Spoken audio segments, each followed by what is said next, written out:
اللہ احکم الحاکمین کی بے پناہ حمد و ثنا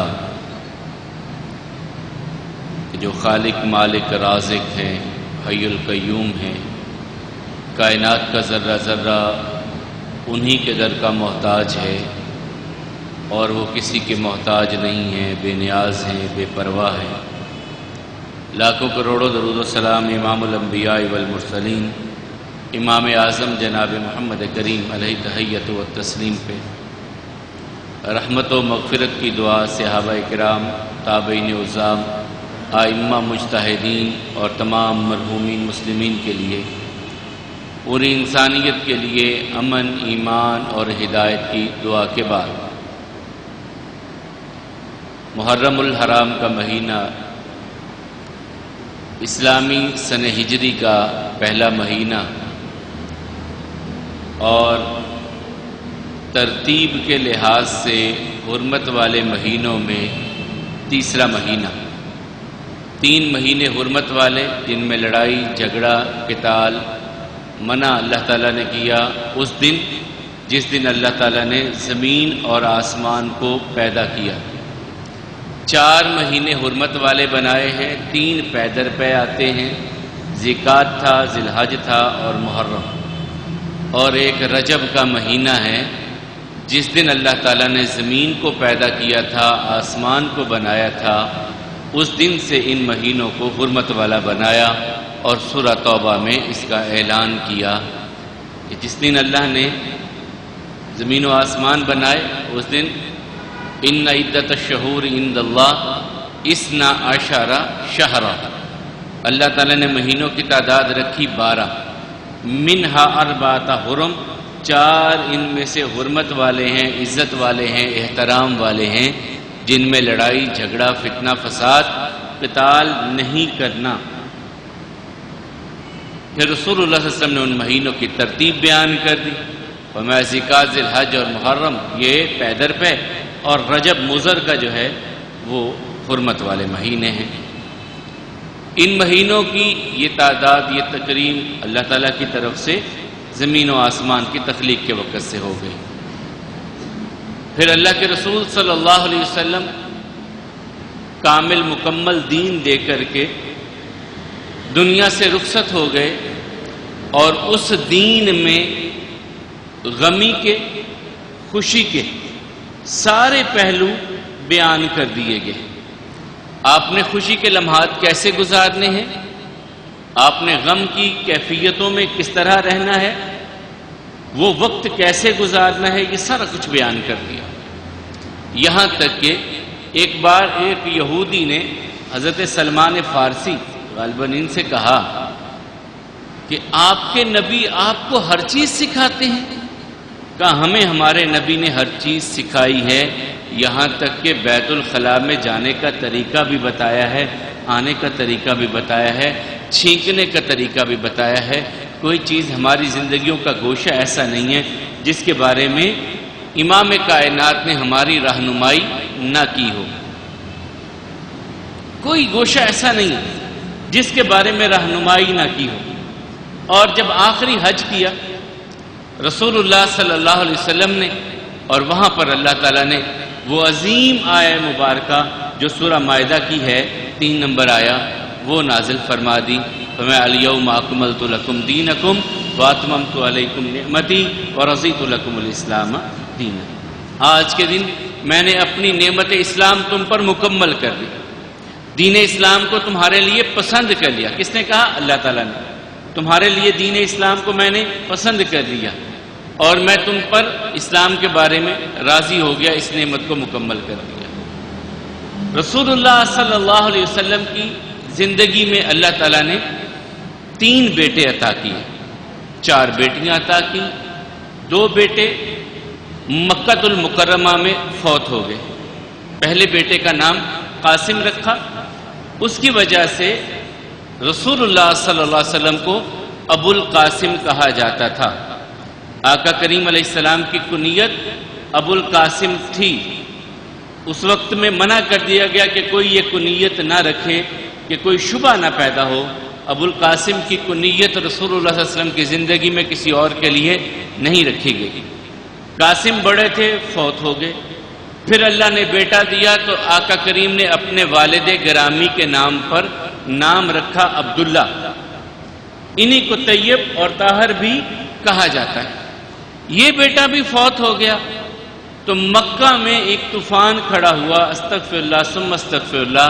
لوگوں نے کہا قد بطر محمدہ، کہ محمد صلی اللہ علیہ وسلم کی نسل ختم ہو گئی، ان کی نسل ختم ہو گئی، جس کے جواب میں اللہ تعالیٰ نے سورہ کوثر نازل کی، ان شأنک هو الابتر، آپ کے دشمن کی نسل ختم ہوگی، آپ کی نسل ختم نہیں ہوتی۔ پھر مدینہ طیبہ میں آگے بیٹیاں چاروں مکہ میں تھیں۔ مدینے میں آ کر کے رسول اللہ صلی اللہ علیہ وسلم کے عقد میں ایک لونڈی آئیں جنہیں ماریہ قبطیہ کے نام پر جانا جاتا ہے۔ یہ مصر کی تھی۔ رسول اللہ صلی اللہ علیہ وسلم کو اللہ تعالیٰ نے ان کے بطن سے ایک بیٹا عطا کیا۔ فجر کے بعد اللہ کے رسول صلی اللہ علیہ وسلم نے صحابہ کرام کو بتایا کہ آج رات اللہ نے مجھے ایک بیٹا عطا کیا ہے، میں نے اس بیٹے کا نام اپنے دادا ابراہیم کے نام پر ابراہیم نام رکھا ہے۔ اور اس بچے کو ایک لوہار کے گھر میں، سیف لوہار کے گھر میں دودھ پینے کے لیے چھوڑ دیا گیا۔ مختلف روایات ہیں، 6 ماہ یا 1 سال، 1.25 سال کے قریب یہ زندہ رہے، اور یہ بیٹے بھی اللہ کے رسول صلی اللہ علیہ وسلم کے فوت ہو گئے۔ اسی لیے اللہ تعالیٰ نے سورہ احزاب میں کہا ما کان محمد ابا احد من رجالکم ولکن رسول اللہ وخاتم النبیین، محمد صلی اللہ علیہ وسلم کسی مرد کے تم میں سے باپ نہیں ہے، ان کی حقیقی جو ہے صلبی اولاد مرد ان کا کوئی بیٹا نہیں ہے۔ 3 دیے تھے اللہ نے، تینوں فوت ہو گئے۔ اب اللہ کے رسول صلی اللہ علیہ وسلم کو اللہ تعالیٰ نے نواسے عطا کیے، نواسیاں عطا کی، بیٹیوں کی طرف سے اولاد کا معاملہ اللہ تعالیٰ نے آنکھوں کی ٹھنڈک پیدا کی۔ حضرت عثمان رضی اللہ تعالیٰ کے ہاں بھی ایک بیٹا پیدا ہوا۔ حضرت ابی العاص جو سب سے بڑے داماد تھے رسول اللہ صلی اللہ علیہ وسلم کے، ان کے بیٹا پیدا ہوا جنہیں علی کے نام، علی کا نام دیا گیا، علی بن ابی العاص، یہ بھی۔ اور پھر ان کی ایک بیٹی تھی امامہ بنت ابی العاص، جن کے بارے میں آتا ہے کہ رسول اللہ صلی اللہ علیہ وسلم انہیں اپنی گود میں اٹھا کر کے کبھی کبھی نماز پڑھاتے، جب سجدے میں جاتے تو اپنی نواسی کو آگے ممبر پر رکھ دیتے اور سجدہ کرتے، پھر سجدے سے اٹھتے تو اس نواسی کو اٹھا لیتے۔ دوسری طرف حضرت فاطمہ رضی اللہ تعالیٰ عنہ کی جب شادی ہوئی 2 ہجری میں، مکہ کو چھوڑے ہوئے دوسرا سال تھا، غزوہ بدر کے بعد حضرت فاطمہ رضی اللہ تعالیٰ عنہ کا نکاح ہوا۔ 3 ہجری میں اللہ تعالیٰ نے پہلا بیٹا عطا کیا، جنہیں حضرت حسن رضی اللہ تعالیٰ عنہ کے نام پہ ہم سب جانتے ہیں۔ ترمذی کی روایت ہے کہ رسول اللہ صلی اللہ علیہ وسلم نے نام خود رکھا، رسول اللہ صلی اللہ علیہ وسلم نے ان کے کان میں آذان خود کہی، رسول اللہ صلی اللہ علیہ وسلم نے آذان ان کے کان میں خود کہی۔ اور اکن نبی صلی اللہ علیہ وسلم للحسن والحسین، عقیقہ بھی حسن و حسین رضی اللہ عنہما کا رسول اللہ صلی اللہ علیہ وسلم نے خود کیا۔ حضرت حسن رضی اللہ عنہ کے وقت میں ایک ہی مینڈا موجود تھا، اسی کو ذبح کیا رسول اللہ صلی اللہ علیہ وسلم نے عقیقے کے طور پر۔ اسی طرح 3 ہجری میں یہ ہوئے، 4 ہجری میں 1 سال کے بعد حضرت حسین رضی اللہ تعالیٰ عنہ، بعض نے کہا کہ نہیں درمیان میں حضرت زینب ہیں، بعد میں حضرت حسین ہیں، یہ مختلف تاریخ کی بات ہے کہ حسن کے بعد حسین ہیں یا زینب ہیں۔ بہرحال تو وہاں بھی رسول اللہ صلی اللہ علیہ وسلم نے اذان بھی کہی، نام بھی رکھا، اور عقیقہ بھی رسول اللہ صلی اللہ علیہ وسلم نے ان دونوں کا کیا۔ مسجد کے بالکل متصل گھر تھا سیدہ فاطمہ رضی اللہ تعالیٰ عنہ کا، پہلے دور تھا، اللہ کے رسول صلی اللہ علیہ وسلم کے دل میں خواہش تھی کہ کوئی ایسا معاملہ بن جائے کہ میرے قریب آ جائیں، تو وہاں جو قریب میں گھر تھا وہ ایک انصاری کا تھا۔ انہیں کسی طرح پتہ چلا کہ رسول اللہ صلی اللہ علیہ وسلم چاہتے ہیں کہ قریب کوئی گھر مل جائے جہاں فاطمہ آ کر کے رہیں۔ انہوں نے کہا یا رسول اللہ صلی اللہ علیہ وسلم، ایسی بات میں نے سنی ہے، آپ خواہش رکھتے ہیں کہ فاطمہ میرے قریب آ جائے؟ فرمایا ہاں میں خواہش رکھتا ہوں، کہ یہ قریب گھر کہیں ان کے لیے مجھے میسر آ جائے تو یہ میرے قریب آ جائے۔ اس انصاری نے اپنا گھر کہا، یا رسول اللہ صلی اللہ علیہ وسلم آپ کی خواہش سر آنکھوں پر، یہ میرا گھر میں آپ کو دیتا ہوں، جس کو چاہیں آپ دے دیں، یہ گھر میں اپنی طرف سے آپ کو دیتا ہوں۔ وہ گھر مل گیا۔ اس گھر میں حضرت علی، حضرت فاطمہ رضی اللہ عنہما شفٹ ہو گئے، یہاں آگے رسول اللہ صلی اللہ علیہ وسلم کے حجروں کے بالکل ساتھ یہ گھر ان کا آ گیا۔ اللہ کے رسول صلی اللہ علیہ وسلم جب مسجد میں آتے تو حضرت فاطمہ اپنے بچوں کو تیار کر کے مسجد بھیج دیتی۔ تعلق ابتدا سے مسجد کے ساتھ بنایا۔ اور ترمذی کی غالباً روایت ہے، ایک دن سرخ جوڑا پہنا تھا دونوں بھائیوں نے، لمبی قمیض تھی جیسے عرب پہنتے ہیں، مسجد کی طرف آ رہے تو قمیض لمبی ہونے کی وجہ سے پاؤں میں کہیں الجھ گئی اور حضرت حسن گرے۔ رسول اللہ صلی اللہ علیہ وسلم گئے، ممبر سے خطبہ دیتے ہوئے اتر کر کے جا کر کے اٹھا کر کے لے آئے دونوں کو اور اپنے پاس بٹھایا اور کہا کہ اللہ تعالیٰ سچ کہتے ہیں۔ سورۃ تغابن کی وہ آیہ مبارکہ پڑھی، انما المال والاولاد فتنہ، یہ مال اور اولاد جو ہیں یہ آزمائش ہے اللہ تعالیٰ کی طرف سے۔ میرا بیٹے گرے ہیں تو مجھ سے دیکھے نہیں گئے، میں انہیں اٹھا کر کے لے آیا ہوں۔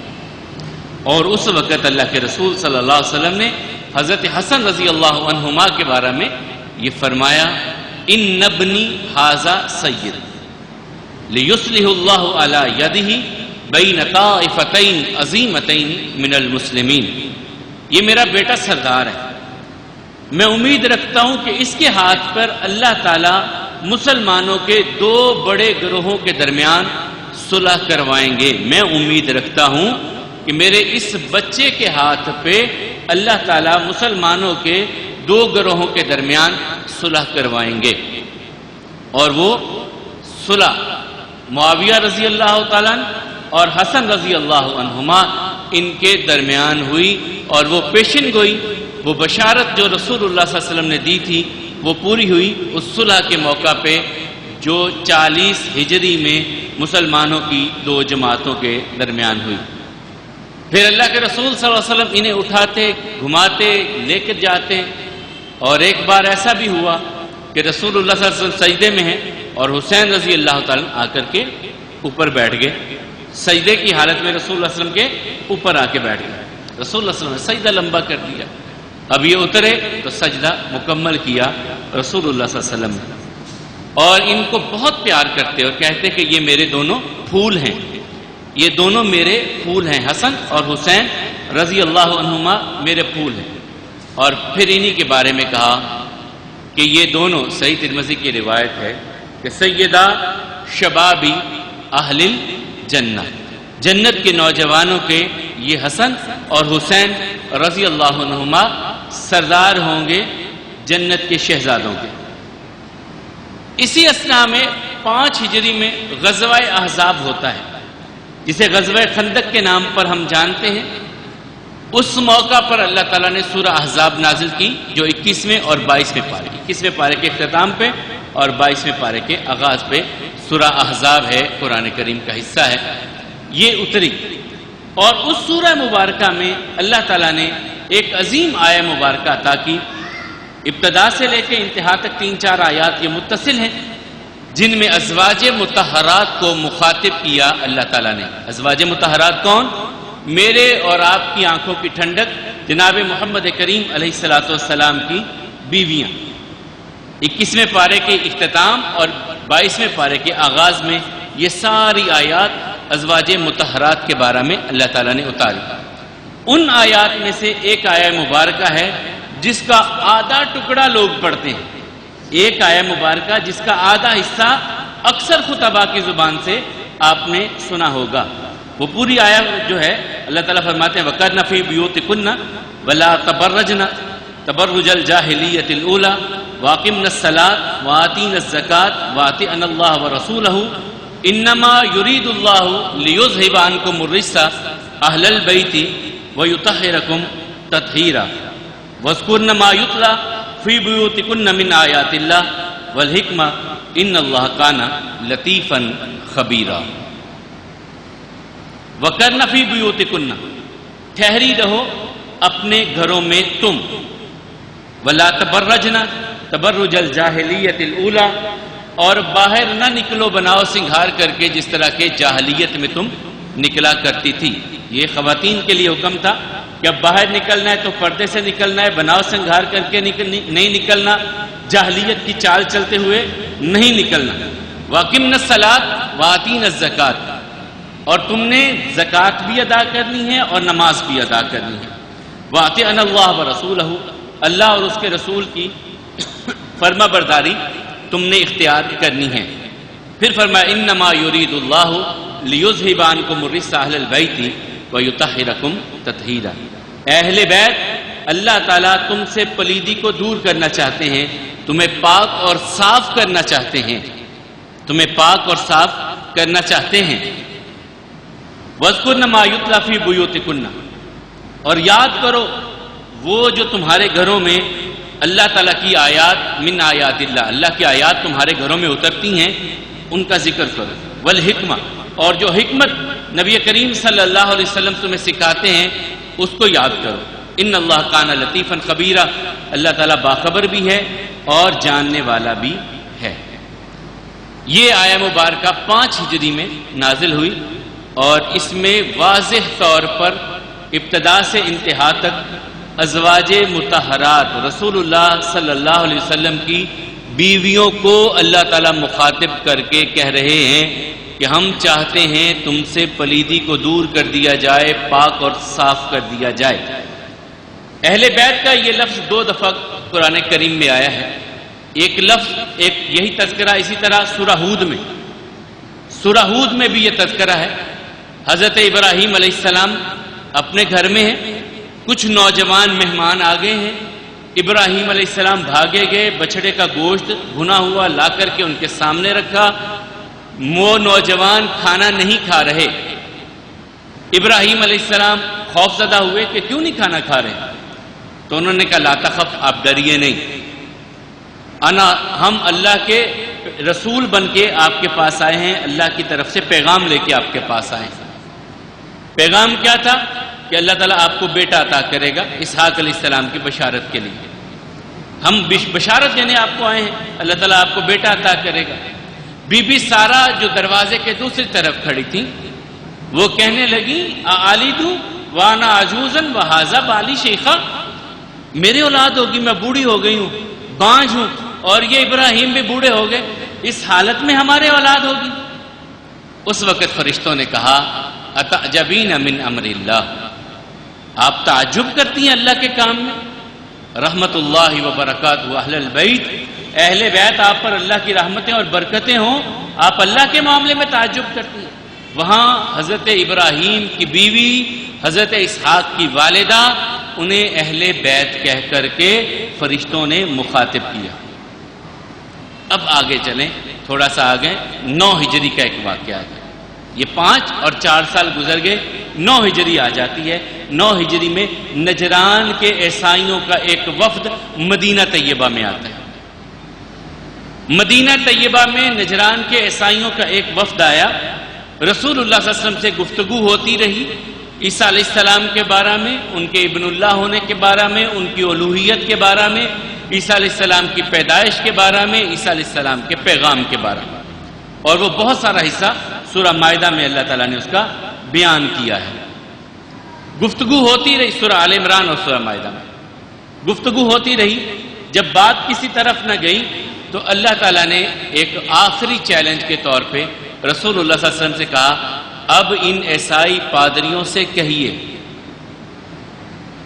آخری حرف، جب باتیں تم مان نہیں رہے، دلائل تمہارے پاس نہیں ہیں اور ہماری دلیلیں ماننے کے لیے تم تیار نہیں ہو، پھر آ جاؤ تم بھی، تعالوا ندعو ابنانا و ابناکم ونساءنا ونساءکم وانفسنا وانفسکم، پھر تم بھی اپنے بیٹے لاؤ، اپنی اولادیں لاؤ، بیویاں لاؤ، بچے لاؤ، خود آؤ، ہم بھی اپنے بچے لاتے ہیں، اپنی عورتیں لاتے ہیں، اور ہم بھی اپنے گھر والوں کو لے کر کے آتے ہیں، میدان میں نکلتے ہیں، ثم نبتہل، پھر ہم اللہ کے ہاں مباہلہ کرتے ہیں، یعنی اللہ تعالیٰ سے دعا کرتے ہیں کہ یا اللہ جو سچا ہے اسے قائم و دائم رکھ، جو جھوٹا ہے اس پر تیری لعنت آ جائے، وہ نیست و نابود ہو جائے۔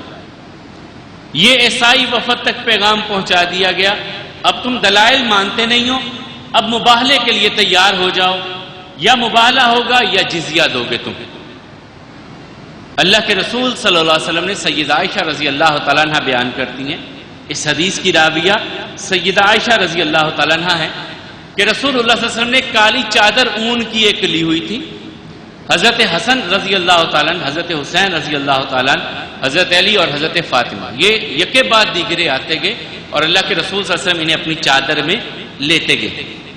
اپنی چادر میں ان چاروں کو اور پانچویں خود رسول اللہ صلی اللہ علیہ وسلم، اور پھر اللہ کے رسول صلی اللہ علیہ وسلم دعا کرتے ہیں، اللہم ہؤلاء اہلی یا اہل بیتی، دونوں روایات ہیں، یا اللہ یہ میرے اہل بیت ہیں، یہ بھی وہ تو جو اللہ نے بیان کیے وہ 4 سال پہلے آیات آ چکی، اب اللہ کے رسول صلی اللہ علیہ وسلم دعا کرتے ہیں یا اللہ یہ بھی میرے اہل بیت ہیں، حسن بھی، حسین بھی، فاطمہ بھی اور علی رضی اللہ عنہم اجمعین و ارضا۔ اللہ کے رسول صلی اللہ علیہ وسلم کا یہ واقعہ کہاں کا ہے؟ گھر کا، اور گھر میں یہ حدیث بیان کرنے والی کون ہے؟ سیدہ عائشہ رضی اللہ تعالی عنہا، اس واقعے کو امت تک پہنچانے والی، لوگوں کو بتانے والی کہ رسول اللہ صلی اللہ علیہ وسلم نے ان سب کو اپنی چادر میں لے کر کے اس طرح دعا کی تھی، یہ بیان کرنے والی سیدہ عائشہ رضی اللہ تعالیٰ عنہا ہے، اور دوسری جگہ پہ سیدہ ام سلمہ رضی اللہ تعالیٰ عنہا ہے۔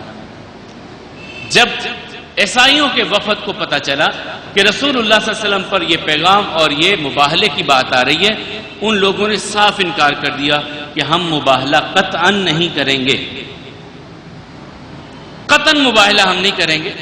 وہ آپس میں ان کی گفتگو ہوئی، سارے عیسائی پادری بیٹھے، انہوں نے کہا مباہلہ ہم نہیں کریں گے، آپ ہم سے جزیہ لے لیں، جو ٹیکس ہم پہ لگانا چاہیں ہم دینے کے لیے تیار ہیں، مباہلہ نہیں کریں گے۔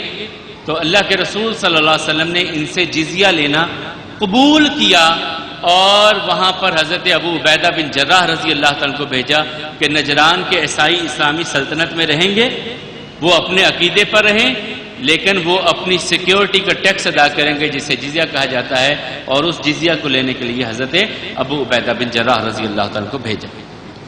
پھر وہ وقت آیا کہ اللہ کے رسول صلی اللہ علیہ وسلم اس دنیا سے رخصت ہوئے 11 ہجری کے تیسرے مہینے میں، 11 ہجری کے تیسرے مہینے میں 10 ہجری میں آقا کریم علیہ السلام نے حجۃ الوداع کیا، حج سے واپس آئے۔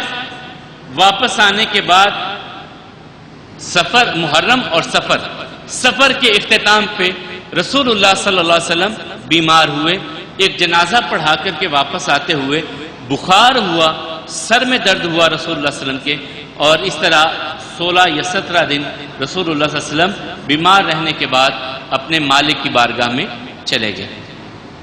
اس کے بعد رسول اللہ صلی اللہ علیہ وسلم نے اس سے متصل پہلے جو پیغام دیا تھا وہ بھی حضرت عائشہ رضی اللہ تعالیٰ عنہ بیان کرنے والی ہیں کہ فاطمہ رضی اللہ تعالیٰ عنہ کو بلایا، بلانے کے بعد کوئی بات کی ان سے تو وہ رونے لگے، پھر بات کی تو وہ مسکرا پڑی۔ حضرت فاطمہ رضی اللہ تعالیٰ سے حضرت عائشہ نے پوچھا، فاطمہ یہ کیا بات کی تھی رسول اللہ صلی اللہ علیہ وسلم نے تیرے کان میں، ہمیں بھی بتاؤ۔ تو انہوں نے کہا نہیں، یہ میرے اور میرے ابا جان کے درمیان کی بات۔ جب رسول اللہ صلی اللہ علیہ وسلم دنیا سے چلے گئے تو ایک دن حضرت عائشہ نے بٹھا لیا حضرت فاطمہ کو اپنے پاس۔ قصے کہانیاں بہت ہیں کہ ناراض تھی، وہ تھا یہ تھا، حضرت فاطمہ کو حضرت عائشہ رضی اللہ تعالیٰ نے اپنے پاس بٹھا لیا اور بٹھا کر کے کہا کہ میرا تم پر جو حق ہے اس حق کی وجہ سے میں تم سے پوچھتی ہوں، ایک ماں ہونے کا جو حق میرا تم پر ہے فاطمہ، اس حق کی وجہ سے میں تم سے پوچھتی ہوں کہ رسول اللہ صلی اللہ علیہ وسلم نے اپنے آخری مرض میں جب تمہیں بلایا تھا تم روئی تھی، پھر تم مسکرائی تھی، اس کی وجہ کیا تھی، کیا بات تھی جو رسول اللہ صلی اللہ علیہ وسلم نے کی تھی؟ اس وقت حضرت فاطمہ رضی اللہ تعالیٰ کا کہ آپ نے اپنے حق کی بات کی ہے تو اب میں بات آپ سے ضرور کہوں گی۔ جب رسول اللہ صلی اللہ علیہ وسلم نے مجھے اپنے قریب کیا تو میں اپنے ابا جان کی تکلیف، بخار اور بیماری دیکھ کر کے پریشان ہوئی، تو ابا جان نے کہا کہ بیٹی ہو سکتا ہے کہ میرا آخری دن ہو، میں اپنے رب کی بارگاہ میں جلد جانے والا ہوں۔ تو اس بات نے مجھے رلا دیا۔ پھر ابا جان نے کہا کہ بیٹی تو مجھے سب سے پہلے امید رکھتا ہوں کہ خاندان سے تو مجھے سب سے پہلے ملے گی، اور اس وقت کہا کہ تو سیدۃ نساء اہل الجنہ، جنت کی عورتوں کی تو سردار ہے۔ یہ واقعہ بیان کرنے والی بھی حضرت عائشہ رضی اللہ تعالیٰ عنہ ہے۔ یہ میں بار بار دو چیزیں کہہ رہا ہوں آپ کو، صرف اس لیے کہ بعض لوگ کہتے ہیں یار ان کے اختلاف بڑے تھے، اور ان کے اختلافات کی کہانیاں سنا کر کے اپنے پیٹ کی جہنم کو بھرنے کی کوشش کرتے ہیں کہ وہ تو حضرت عائشہ کے خلاف تھی، وہ ان کے خلاف تھے، وہ ایسا تھا، وہ ایسا تھا۔ یہ دونوں بڑے واقعات ان کو بیان، اگر ان کے اختلاف ہوتے کبھی بیان کرتی ہیں حضرت عائشہ، یہ ان کا بیان کرنا بتاتا ہے کہ ان کے اختلاف نہیں تھے، وہ آپس میں رحماء بینہم تھے، یہ واقعہ بیان کرنا بتاتا ہے۔ بہرحال حضرت حسن رضی اللہ تعالیٰ، حسین رضی اللہ تعالیٰ عنہما، ان دونوں کی زندگی اللہ کے رسول صلی اللہ علیہ وسلم کی تعلیمات کے بالکل برابر، آقا کریم علیہ السلام کی تعلیمات کے مطابق ان کی زندگی گزر رہی ہے۔ اس میں نماز بھی ہے، اس زندگی میں زکوٰۃ بھی ہے، صدقہ و خیرات بھی ہے، اس زندگی میں حج بھی ہے، اس زندگی میں جہاد بھی ہے۔ حضرت حسن حسین رضی اللہ عنہما کی زندگی اپنے نانا کے جانے کے بعد، لیکن بدقسمتی ہے ہماری کہ رسول اللہ صلی اللہ علیہ وسلم کے ساتھ جو 5-6 سال گزارے وہ سارے بیان کریں گے، پھر آخر پہ کربلا کے قریب جا کر کے حضرت حسین رضی اللہ تعالیٰ کی بات کریں گے۔ یہ درمیان کے جو 50 سال انہوں نے گزارے ہیں، یہ کیوں نہیں ہم بیان کرتے اپنے بچوں کے لیے؟ حضرت حسین رضی اللہ تعالیٰ کی زندگی کے یہ جو 50 سال ہیں، 11 ہجری سے لے کر کے 60 ہجری تک یا 59 ہجری تک، یہ کیوں نہیں ہم اپنے بچوں کو بیان کرتے؟ کیا استغفر اللہ ثم استغفر اللہ، ان کی زندگی میں کوئی ایسی بات نہیں تھی کہ جو اپنے بچوں کو ہم شیئر کر سکیں؟ لیکن وہاں کہانیاں نہیں بنتی، وہاں شاید قصے نہیں بنیں گے۔ جو قصے ہم اختلافات کے بیان کرتے ہیں، جو قصے ہم اس لیے بیان کرتے ہیں کہ استغفر اللہ، رسول اللہ صلی اللہ علیہ وسلم کی امت تو بکھر گئی تھی، رسول اللہ صلی اللہ علیہ وسلم تو اپنی امت کی تربیت اس طرح کر کے نہیں گئے کہ امت اکٹھی رہ سکے۔ یاد رکھیں، ایک استاد کی کلاس میں 100 بچہ ہوتا ہے نا، 10 بچے پاس ہو جائیں، 90 فیل ہو جائیں، ناکام استاد ہوتا ہے۔ ایک استاد کی کلاس میں 100 بچہ ہے، صرف 5 پاس ہو، باقی سارے فیل ہو جائیں، استاد ناکام ہوتا ہے۔ کیا امت کو بتانا چاہتے ہو کہ 3 یا 5 کامیاب ہوئے، باقی سارے فیل ہو گئے؟ کیا رسول اللہ صلی اللہ علیہ وسلم ناکام استاد تھے؟ استغفر اللہ۔ کیا میسج دینا چاہتے ہو آنے والی نسلوں کو کہ کائنات کے سب سے بڑے استاد ناکام ہو گئے تھے، کہ 3 یا 5 لوگ پاس ہو گئے، باقی سب فیل ہو گئے؟ کیا میسج دینا چاہتے ہو آنے والے بچوں کو؟ اور چھپا جاتے ہو 49-50 سال حضرت حسین رضی اللہ تعالیٰ عنہ کے، کیونکہ جب بچے پوچھیں گے کہ حسین نماز پڑھتے تھے تو بتانا پڑے گا پڑھتے تھے، کہاں پڑھتے تھے؟ مسجد نبوی میں پڑھتے تھے۔ کس کے پیچھے پڑھتے تھے؟ ابو بکر مصلی پہ ہوتے تھے، پیچھے حسن حسین اور علی رضی اللہ عنہما ہوتے تھے۔ پھر تمہارے جھوٹے قصے کہانیاں کدھر جائیں گے؟ یہ تو ہوا منصورہ ہو جائیں گے، ہواؤں میں اڑ جائیں گے قصے کہانیاں، کہ جب بچے پوچھیں گے کہ علی کن کے پیچھے نماز پڑھتے تھے، حسن کس کے پیچھے نماز پڑھتے تھے، حسین کس کے پیچھے نماز پڑھتے تھے، بتانا پڑے گا ابو بکر کے پیچھے پڑھتے تھے۔ تم تو کہتے ابو بکر غاصب تھے، غاصب کے پیچھے نماز پڑھتے تھے۔ اس کا جواب تمہارے پاس نہیں ہے، تم تاریخ کے ان صفوں کو بند کر کے رکھ دیتے ہیں۔ جب یہ بتانا پڑے گا کہ ابو بکر جب فوت ہو گئے تھے، ابو بکر کی جو بیوہ نہ، اس سے تھوڑا پہلے چلے جائیں، جب فاطمہ فوت ہو گئی تھیں تو انہوں نے اپنے غسل کے لیے 2 بندوں کے لیے کہا کہ مجھے غسل یا تو علی دیں یا اسماء بنت امیس دیں۔ کہتے ابو بکر کو پتہ نہیں چلا اسماء بنت امیس کون ہے، جس نے آ کر کے سیدہ فاطمہ کو غسل دیا ہے۔ یہ ابو بکر کی بیوی ہے جو جا کر کے حضرت فاطمہ رضی اللہ تعالیٰ کو غسل دیتی ہے۔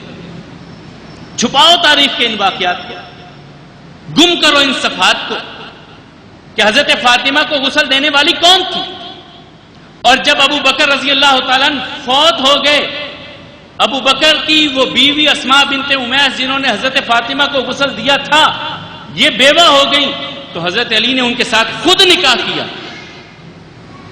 اسماء بنت امیس کے ساتھ حضرت علی نے خود نکاح کیا، اور یہ پہلے بھی حضرت علی رضی اللہ تعالیٰ کی بھابی تھی۔ پہلے یہ حضرت جعفر رضی اللہ تعالیٰ کی بیوہ تھی، حضرت جعفر شہید ہو گئے، ان کا نکاح حضرت ابو بکر سے ہوا، ابو بکر فوت ہو گئے تو ان کا نکاح حضرت علی رضی اللہ تعالیٰ سے ہوا۔ یہ اسماء بنت امیس ہے۔ ابو بکر کے گھر میں ان کے ایک بیٹا پیدا ہوا جس کا نام رکھا محمد بن ابی بکر، اور یہ پرورش کر رہا ہے حضرت علی کے گھر میں۔ اختلاف تھے، اپنے دشمن کے بچوں کو اپنے گھر میں کون پالتا ہے؟ دشمن کی بیوہ سے کون نکاح کرتا ہے؟ پھر چلے آئیں، اگلا دور آ جاتا ہے حضرت عمر فاروق رضی اللہ تعالیٰ کا، حضرت حسن و حسین رضی اللہ عنہما، ان کے پیچھے نمازیں پڑھتے تھے کہ نہیں پڑھتے تھے؟ جہاد، اسلامی جہاد کے لیے جہاں جہاں مسلمانوں کی جماعتیں جاتی تھیں، حسن و حسین رضی اللہ عنہما جاتے تھے کہ نہیں جاتے تھے؟ کس کی امارت کو مانو؟ کس کو اپنا امیر المومنین مان کے جاتے تھے؟ نمازی تو ان کے پیچھے پڑتے تھے۔ عید کا موقع آتا تھا، حسن و حسین تیار ہو کر کے نکلتے تھے عید پڑھنے کے لیے۔ عید پڑھانے والا کون ہوتا تھا؟ کبھی ابو بکر ہوتے تھے، کبھی عمر ہوتے تھے، کبھی عثمان ہوتے تھے۔ ان کے پیچھے کون عیدیں پڑھتا تھا؟ علی خود پڑھتے تھے، حسن و حسین خود پڑھتے تھے۔ حج کے لیے بھی تو جاتے ہوں گے، حج کا خطبہ کون دیتا تھا؟ نبی صلی اللہ علیہ وسلم کی زندگی میں حج کا خطبہ سب سے پہلا اسلامی تاریخ میں ابو بکر رضی اللہ تعالیٰ نے دیا۔ دوسرا حج کا خطبہ رسول اللہ صلی اللہ علیہ وسلم نے دیا۔ تیسرا حج کا خطبہ پھر ابو بکر رضی اللہ تعالیٰ نے، چوتھا پھر ابو بکر رضی اللہ تعالیٰ، اس کے بعد 10 سال حضرت عمر فاروق رضی اللہ تعالیٰ، پھر حضرت عثمان نے، پھر حضرت علی رضی اللہ تعالیٰ کی باری۔ کن کے اختلافوں کی باتیں کرتے ہیں؟ کیوں یہ زندگی کے گوشے؟ اللہ کے رسول صلی اللہ علیہ وسلم نے فرمایا پہلا جو غزوہ پہلا ہوگا قسطنطینیہ کے خلاف، جو اب موجودہ استنبول ہے، روم کے شہروں کے ساتھ، وہ سارے مغفور ہیں۔ وہاں حضرت حسن حسین رضی اللہ عنہما گئے تھے کہ نہیں گئے تھے؟ جائیں جا کے تاریخ سے پوچھیں، جائیں ان علماء سے پوچھیں اس وقت اس لشکر کا امیر کون تھا، اس وقت امیر المومنین کون تھا؟ سوال کیجئے، پوچھئے۔ حضرت حسن حسین رضی اللہ عنہما ہمارے ایمان کا حصہ ہیں، ان کی محبت ہمارے ایمان کا حصہ ہے، یاد رکھیے۔ ان کی جو فضیلتیں کریم آقا کی سچی زبان سے نکلیں، جس بندے کو ان میں ایک رائی کے دانے کے برابر شک ہے وہ اپنا ایمان ضائع کر لیتا ہے، یاد رکھیے۔ کریم آقا کی زبان سے نکلا ایک ایک لفظ نہیں، ایک ایک حرف، دنیا ادھر کی ادھر ہو سکتی ہے، اللہ کے رسول صلی اللہ علیہ وسلم کی زبان سے نکلے ہوئے لفظوں پر شک شبہ نہیں ہو سکتا۔ یہ ہم سب کا ایمان ہے۔ اللہ کے رسول صلی اللہ علیہ وسلم نے کہا کہ یہ جنت کے نوجوانوں کے سردار ہیں، آمنا وصدقنا، اور ہماری اللہ سے دعا کیا ہے؟ یا اللہ ان کی سرداری میں ہمیں بھی جنت الفردوس میں اکٹھا کرنا، ان کی سرداری میں ہم سب کو بھی جنت الفردوس میں اکٹھا کرنا۔ اور دوسری ہماری دعا کیا ہے؟ جو انسان جس انداز میں وہ خود شامل ہے، اس کا مشورہ ہے، وہ خوش ہوتا ہے حضرت حسین رضی اللہ عنہ کی شہادت پہ، جو حضرت حسین کی شہادت پہ خوش ہونے والا، حضرت حسین رضی اللہ عنہ کی شہادت کے مشورے میں شامل، ان کو شہید کرنے میں شامل، جو بھی ہے اللہ جانتا ہے، دنیا نہیں جانتی۔ اللہ ان سب سے ہم بری ہیں، ان سب سے ہم بری ہیں، ہمارا ان سے کوئی تعلق نہیں ہے۔ جو بھی حضرت حسین رضی اللہ عنہ کی شہادت میں شامل ہے، جس انداز میں بھی شامل ہے، ہمارا ان سے کوئی تعلق نہیں۔ لیکن اس کے ساتھ ساتھ دین وہ ہے جو محمد رسول اللہ صلی اللہ علیہ وسلم دے کر کے گئے ہیں، اس میں غم منانے کا طریقہ بھی بتایا ہے۔ سب سے پیاری بی بی آقا علیہ السلام کی فوت ہوئی سیدہ خدیجہ رضی اللہ تعالیٰ عنہ۔ رسول اللہ صلی اللہ علیہ وسلم نے کوئی ایسی محفل کوئی آہو بکا، کوئی واویلا، کوئی ایسا کام نہیں کیا۔ بیٹے دو میں نے ابتدا میں آپ کو بتایا مکہ میں فوت ہوئے، 3 بیٹیاں آقا کریم علیہ السلام کی زندگی میں مدینہ میں فوت ہوئیں۔ ایک بیٹی کے جنازے میں بھی آقا نہیں آ سکے، وہ سیدہ رقیہ تھیں۔ رسول اللہ صلی اللہ علیہ وسلم بدر میں تھے، یہ فوت ہو گئیں، حضرت عثمان رضی اللہ عنہ جنازہ پڑھا کر کے اپنی بیوی کو دفن کیا۔ 2 بیٹیوں کی قبروں میں خود اللہ کے رسول صلی اللہ علیہ وسلم قبروں میں بھی آئے، کفن بھی پہنایا، اپنی چادر دی دونوں بیٹیوں کے لیے کفن کے طور پہ رسول اللہ صلی اللہ علیہ وسلم نے۔ بیٹے ابراہیم فوت ہوئے، آنکھوں میں آنسو آئے اور کہا القلب یحزن یا ابراہیم العین تدمع والقلب یحزن وان بفراقک یا ابراہیم لمحزونون۔ بیٹے آنکھوں میں آنسو ہیں، دل میں غم ہے، تیری جدائی نے مجھے غمگین کیا ہے، لیکن میں ایسی بات کوئی اپنی زبان پہ نہیں لاؤں گا جس سے اللہ ناراض ہو جائے۔ اللہ کا فیصلہ، اللہ نے تجھے اپنے پاس بلا لیا، میں اللہ کے فیصلے پہ راضی ہوں۔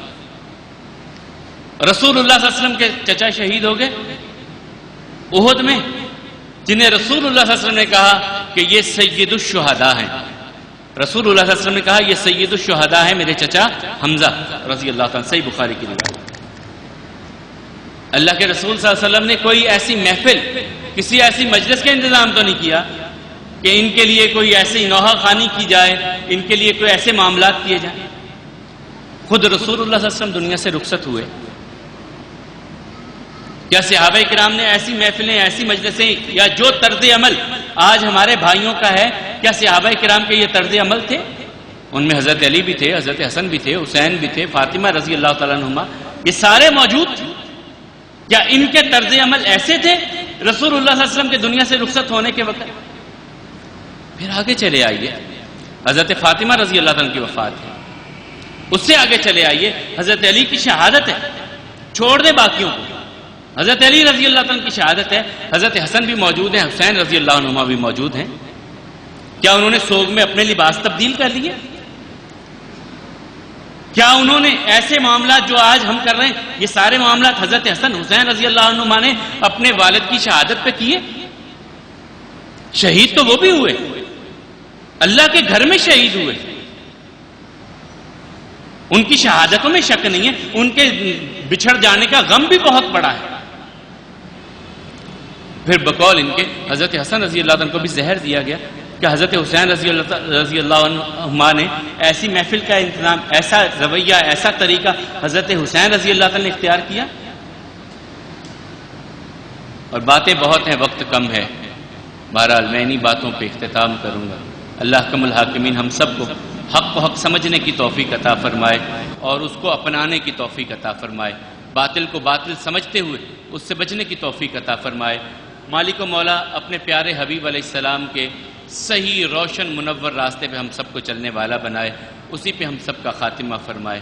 مولا کریم جتنے مسلمان بیمار ہیں گھروں میں، ہسپتالوں میں، ان کے امراض کسی بھی نوعیت کے ہیں، سب کو شفائے کامل عاجل عطا فرمائے۔ بہت سارے پریشان حال لوگ ہیں، ان کی دعاؤں کی اپیلیں ہیں۔ مالک و مولا جتنے پریشان حال ہیں سب کی پریشانیوں کو دور فرمائیے، تنگ دستوں کی تنگ دستی کو دور فرمائیے، مقروضوں کو قرض کے بوجھ سے نجات عطا فرمائیے، بے اولادوں کو نیک صالح اولاد عطا فرمائیے۔ مالک و مولا ہم سب کو حلال طیب اور وافر رزق عطا فرمائیے۔ اے مولا کریم ہمارے دوست احباب رشتہ دار جو بھی اس دنیا کو چھوڑ کے آپ کی بارگاہ میں آ چکے سب کی مغفرت فرمائیے، سب کی اگلی منزلیں آسان کر دیجئے، اور ہم جو یہاں زندہ ہیں ہم سب کو ایمان کی حالت میں زندہ رکھیے، ایمان کی حالت میں لے جائیے، صحت والی ایمان والی زندگی ہم سب کو عطا فرمائیے۔ اقول قولی ھذا والحمد للہ، استغفر اللہ لی ولکم ولسائر المسلمین۔